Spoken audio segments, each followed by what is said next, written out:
সে কাজের মেয়ে না, সে আমার বিবাহিত স্ত্রী। আমি তাকে বিয়ে করেছি।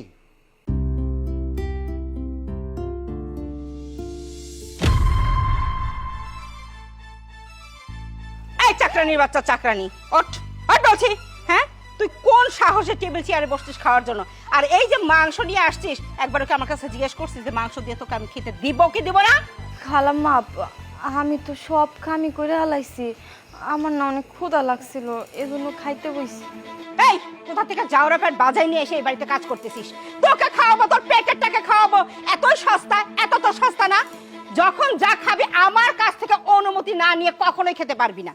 খালাম্মা, আপনাকে সবারই তো খাওয়া শেষ হয়ে গেছে।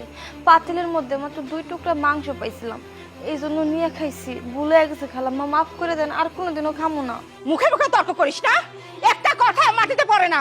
অরঞ্জাদে আজকে তোকে আমি মেরে ফেলব। যা, মুখে করিস না। মা, তুমি কি মানুষ? সে একটা গর্ভবতী নারী, তুমিও তো একটা নারী। তুমি একজন নারী হয়ে আরেকটা গর্ভবতী নারীকে এইভাবে ধাক্কা মারতে পারলে? আজকে যদি তার গর্ভের সন্তানের কোনো ক্ষতি হতো, তুমি জবাব দিতে কি করে? রমেল, একটা কাজের মেয়ের জন্য তুই আমার সাথে এরকম ব্যবহার করছিস, আমার দিকে চোখ রাঙিয়ে কথা বলছিস, এত দরদ কিভাবে উতলে ওঠে? হ্যাঁ, আমি চোখ রাঙিয়ে কথা বলছি। মা, তুমি যাকে এই বাড়ির কাজের মেয়ে ভাবছো না, সে কাজের মেয়ে না, সে আমার বিবাহিত স্ত্রী। আমি তাকে বিয়ে করেছি। তোমাকে বলিনি তার কারণ, তোমরা শক্করের আগেও আমার একবার বিয়ে দিয়েছিলে। সেই মেয়েটার সাথে তোমরা দিন রাত 24 ঘন্টা অমানসিক অত্যাচার করেছো। তোমার অত্যাচারে সেই মেয়েটা বাধ্য হয়েছে আত্মহত্যা করে মরে যেতে। তারপরে এই মেয়েটাকে আমি ভালোবেসে বিয়ে করে আমার সংসার এনেছি। আমি জানতাম আমি যদি বলি যে সে আমার বউ, তোমরা মেনে নেবে না।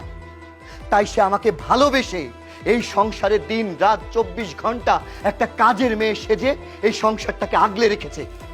তুমি কি বললে? তাকে তুমি খোটা দিলে যে তুমি মাস গেলে তাকে বেতন দাও। হ্যাঁ, বেতন তো তুমি ঠিকই দাও, কিন্তু ওই বেতনের টাকা দিয়ে কি করে জানো? সে লুকিয়ে লুকিয়ে সেই টাকা আমার হাতে দিয়ে বলে, মায়ের শাড়িটা পুরাতন হয়ে গিয়েছে, মায়ের জন্য একটা শাড়ি কিনে নিয়ে এসো। আজকে যে শাড়ি পরে তুমি এখানে দাঁড়িয়ে তার গলা ধাক্কা দিচ্ছ না, সেই শাড়িটাও এই মেয়েটার কিনে দেওয়া টাকাই। মা, আমি তোমায় বলতে চেয়েছিলাম, এই মেয়েটাও প্রত্যেক দিন তোমাকে খালাম্মা না মা বলে ডাকতে চেয়েছে, কিন্তু বলতে পারেনি। সে ভেবেছিল তুমি একদিন তার ভালোবাসা পাবে, তারপরে তোমাকে সবকিছু খুলে বলবে। আর তুমি কি বললে?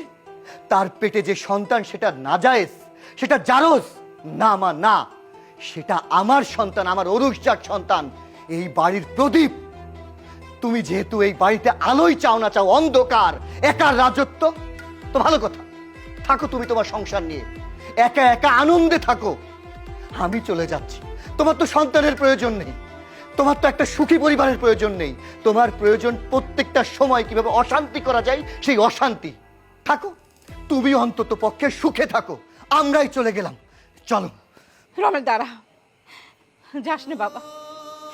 তুই চলে গেলে এত বড় বাড়িতে আমি একা কি করে থাকবো? আরে আমি তো সবসময় তোর ভালো চেয়েছি।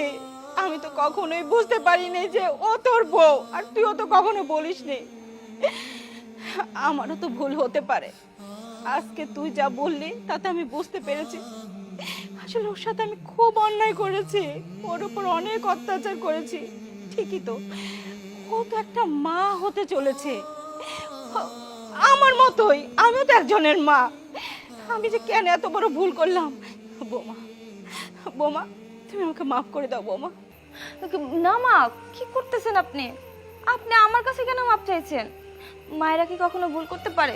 আচ্ছা মা, সন্তানরা যখন ভুল করে আপনারা কি তখন মনে রাখেন? সেটা রাখেন না তো।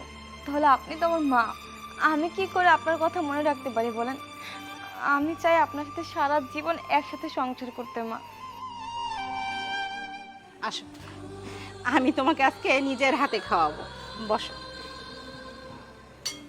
আচ্ছা যাও, ওই তোমার বৌমার জন্য ভালো ভালো মাংস দেখে একটু খাবার নিয়ে আসো। আচ্ছা ঠিক আছে, তুমি খাও, আমি তোমার জন্য এক বাটি মাংস নিয়ে আসি।